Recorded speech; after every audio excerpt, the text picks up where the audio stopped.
Hello বন্ধুরা, cooking পথ তনু চ্যানেলের পক্ষ থেকে আন্তরিক শুভেচ্ছা অভিনন্দন। আজকে রেসিপি পটল ভাজি। এর জন্য আমি অনেকগুলো পটল নিয়েছি, প্রায় 8-10টা পটল নিয়েছি।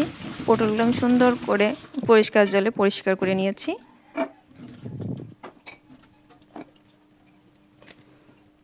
পটলগুলো পরিষ্কার হয়ে গেলে আমি পটলের দুই সাইডে যে মুখটা থাকে মুখটা কেটে নিব। আমি সবগুলো পটলের মুখটা কেটে নিয়েছি।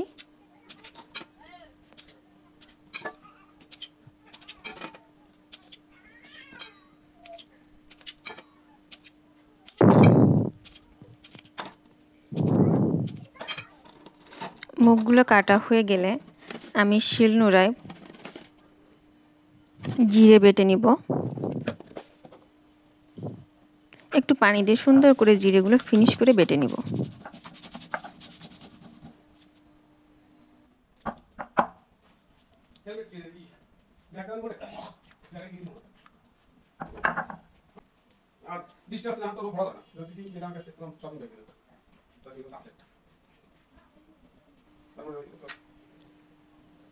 জিরে বাটা হয়ে গেলে অল্প পরিমাণে কিছু ধনে বেটে নেব। জিরের মতন একইভাবে একটু পানি দিয়ে ধনেগুলো বেটে নেব।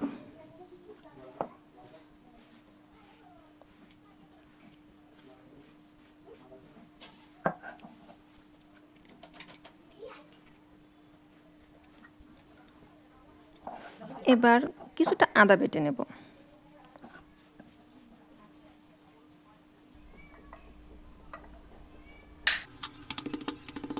এবার পটলগুলো এভাবে থেতলিয়ে অনেকটা নরম একটু কুচি কুচি মতন বেটে নেব।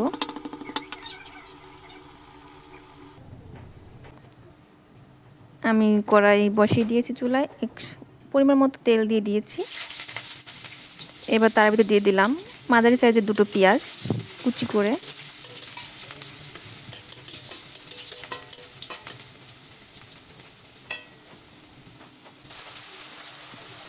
পেঁয়াজগুলো লাল লাল করে ভাজা হয়ে গেলে আমি সামান্য পরিমাণে জল দিয়ে তার ভিতর লবণ, হলুদ আর শুকনো ঝালের গুঁড়ি দিয়ে দিয়েছি। এটা আমি অফ ক্যামেরায় দিয়েছিলাম।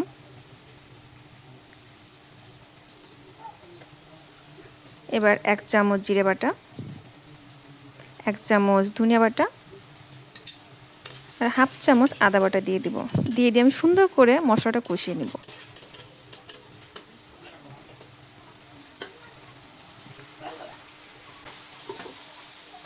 মশলাটা কষানো হয়ে গেলে আমি সেই পটলগুলো দিয়ে সুন্দর করে নাড়াচাড়া করে আস্তে আস্তে ভেজে নেব।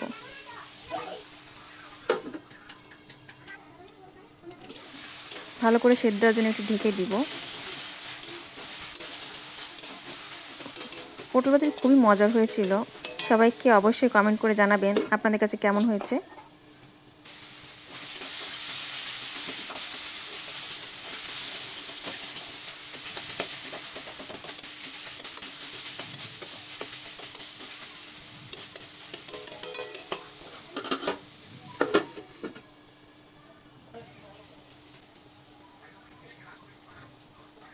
পটলটা ভাজি হয়ে গেছে, এবার আমি নামিয়ে নিব। এত সময় ভিডিও দেখার জন্য সবাইকে অসংখ্য ধন্যবাদ। সবাই ভালো থাকবেন।